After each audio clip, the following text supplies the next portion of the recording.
Okay, my name's Craig Tamara, and I serve as the Identity Preserved Crop Specialist for grain millers. I've worked with them for 10 years now, and I work mainly with non-GMO and organic food-grade corn, soybeans, and wheat.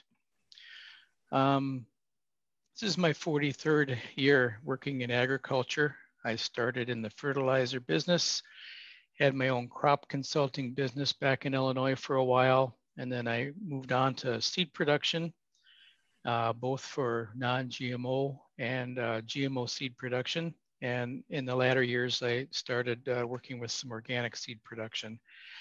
Specifically now, the last 20 years or so, I've been working with non-GMO and organic crop production, specifically seed and food grade grain production. Some of the topics I'm going to discuss today and some ideas to consider. A lot of them are going to be basically a review from Ryan and Tony's presentation with a little bit of a twist. We're going to talk about production contracts, developing relationships, a little bit about non-GMO and organic hybrids, equipment cleanout, a little bit more about the GMO testing and some grower experiences, things that they're doing to help prevent GMO contamination.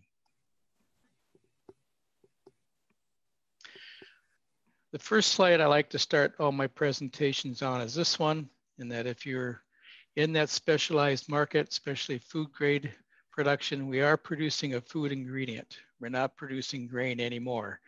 And we need to understand that, and you need to understand that that's what the contract is all about, because that contract's going to have more specifications than your normal grain or even feed grade contract's going to have.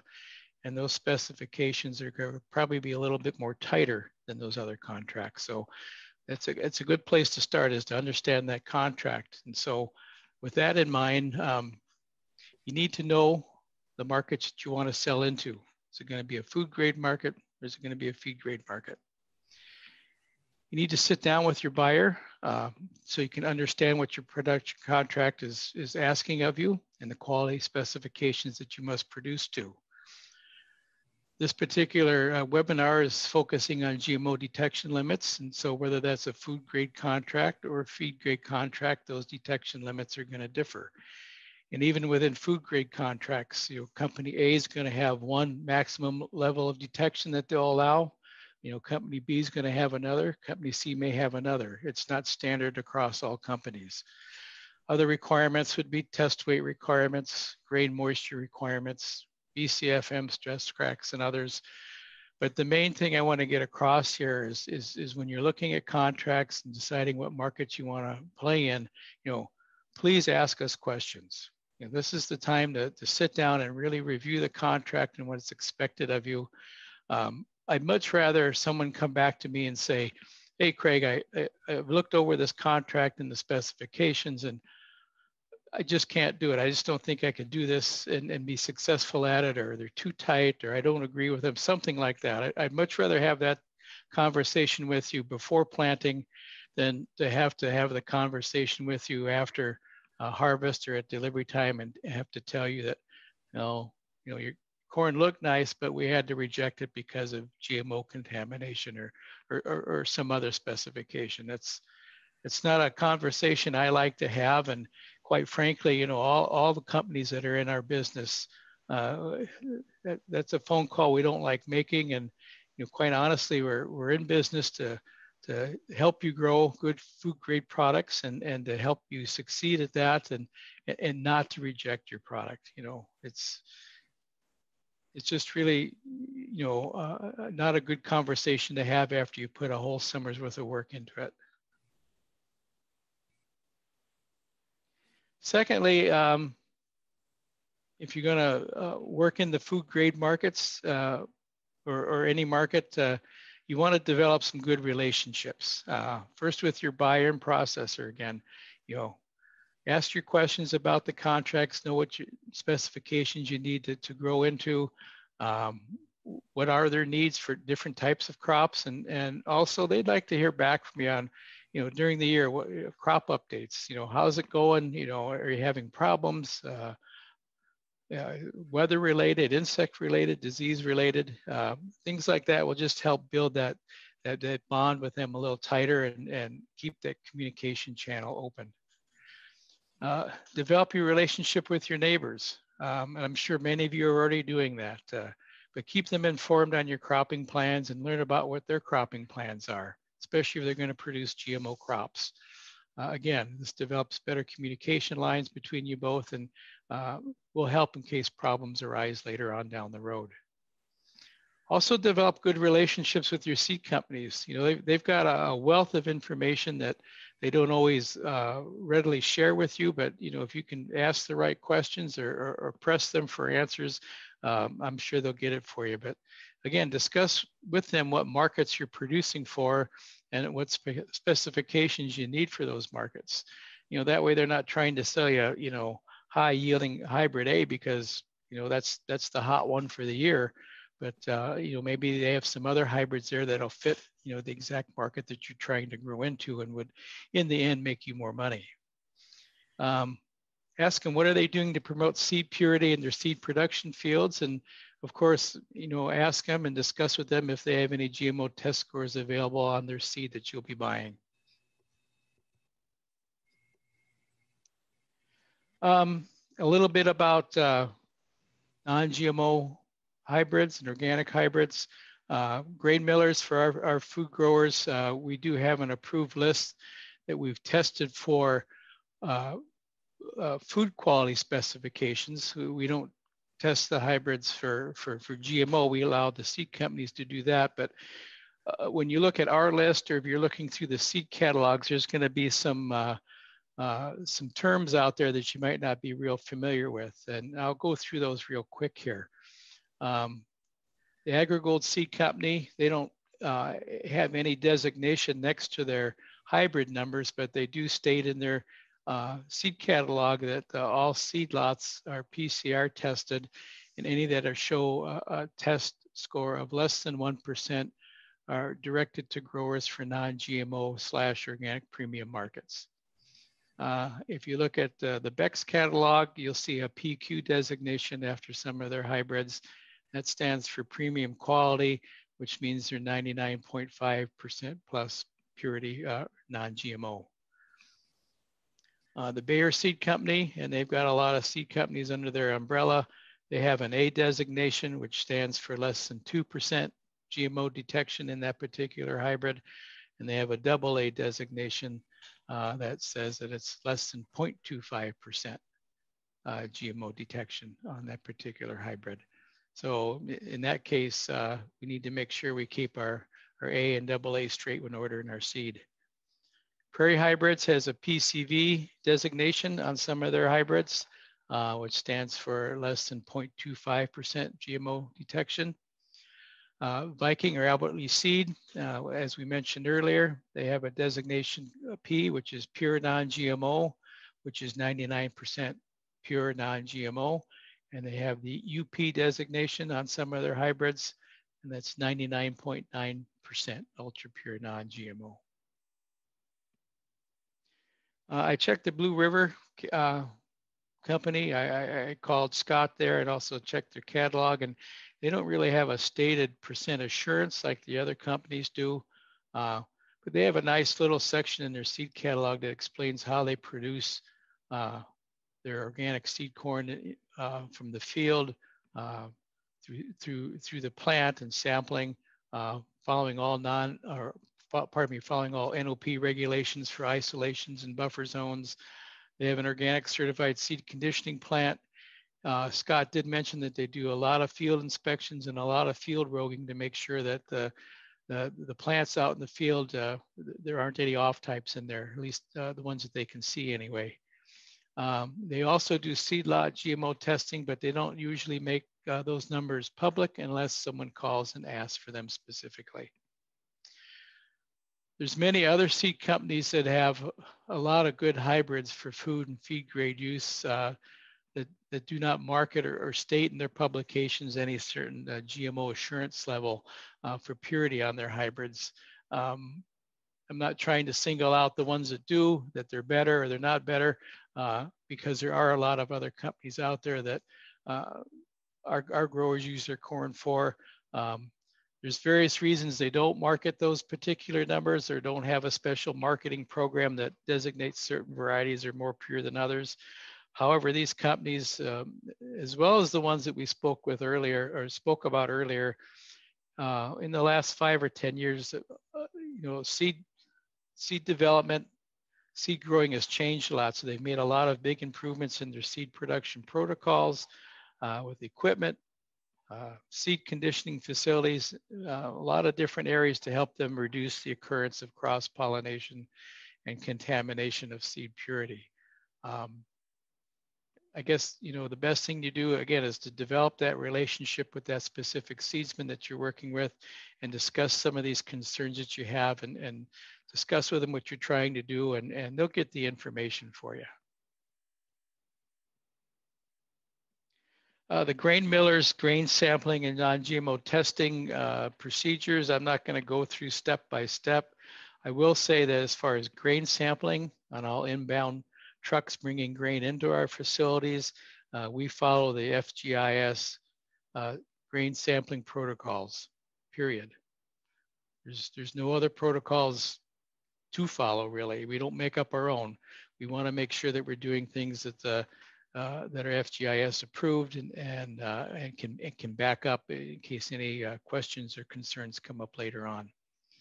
As far as GMO testing, especially for our Marion, Indiana corn plant and our St. Peter, Minnesota plant that also handles corn, both plants have been trained and certified by Envirologics on the use of their strip tests and their protocols for performing these tests. And we go over these every year. So I hope everybody can feel confident in grain millers sampling their grain using FGIS sampling protocols and knowing that we stay up to date on the use of the Envirologic strip tests. A little bit more about the strip tests. We saw a picture earlier of what a comb test looks like. I have another one here. In fact, it looks like the same picture almost. These are the events on the left there that the strip test is testing for. The middle column is the sensitivity that it can test to. And the far right column puts that in numerical numbers. So 0.25% sensitivity is 2 GMO kernels or grains out of 800 and so on and so forth down the line there.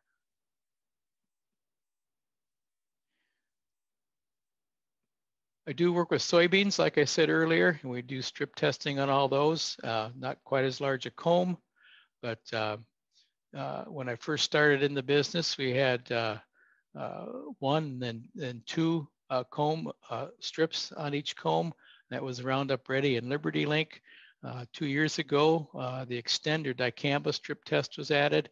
And now this year we have the new chemistry that's out there, the 2,4-D tolerant, I believe that's called Enlist, that's been added to the strip test. So again, the sensitivity levels are pretty low.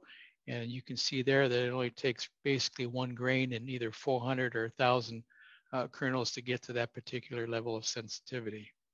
Then the pictures on the left there are the 2 different types of readers we work with, one at Marion and the one at St. Peter, that help us quantify exactly what those strip tests are telling us.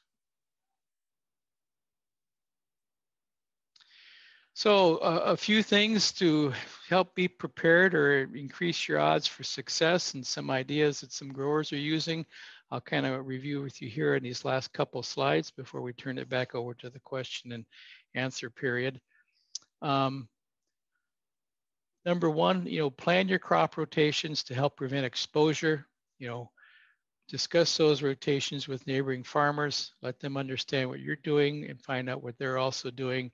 What day length maturity or hybrids are they going to be planting? How soon might they start planting? Things like that.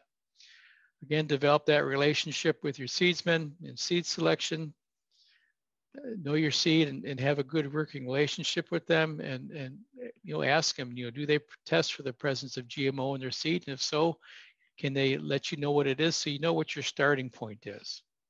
Hopefully you'll know that even before you pay for it. very hybrid maturity, planting delays. I think Tony did a good job of discussing that earlier in the program. I won't expound on that too much more, but it is a good way to kind of add a little insurance that maybe we won't get some pollen drift coming into the field. Equipment, especially if you're in a parallel production or maybe you have some custom planting done, you do want to start with a clean planter and a clean seed handling equipment. That includes any type of brush augers or augering equipment that's used to move seed from the planter holding box to the planter itself. But start with a clean planter. You may want to do that in between each hybrid too. That way, if you do have a problem, you can say, well, it wasn't this particular hybrid because I cleaned the planter out before I switched to hybrid B. So, but please start with a clean planter and clean seed handling equipment. That'll at least eliminate some things that could go wrong. Pay close attention to buffer zones, isolation strips that may be required by your organic certifier, and maybe consider something like that if you're just a conventional non-GMO corn grower. Pre-harvest inspections, I recommend these no matter what kind of corn or crop you're growing. It lets you know what potential problems you might have come harvest time, especially if you're growing into a specialized market or like a food market.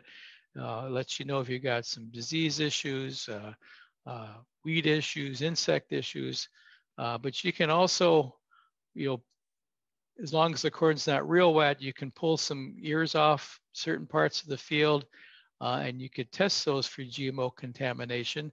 I did talk with Ryan earlier, and Ryan, feel welcome to jump in if you want. The corn that you pull out of the field prior to harvest, what you might have to do is hand shell it, lay it out like on a cookie sheet, and then maybe grab a small room fan and blow a steady stream of air across it for a few days, because we need to lower the moisture down before the test kits will work accurately. And maybe I can talk to Ryan here after the meeting and get an idea of what exact corn moisture level we need that at. But I do have a couple growers that try that. Usually they say it takes a day or two to dry it with an air fan on a cookie sheet. I think Angie mentioned somebody tried putting it in their oven at real low temperatures, but it took a really long time. But like Ryan said, if you get things too warm, those proteins can change and may not read accurately on a strip test. Those, again, some type of parallel production, whether it's conventional to organic or just non-GMO and GMO. I have growers of both. You want to clean out all handling, harvesting, and storage equipment before you get started in the fall. Just get rid of everything that could have potentially contaminate those pieces of equipment from the following year and start out clean.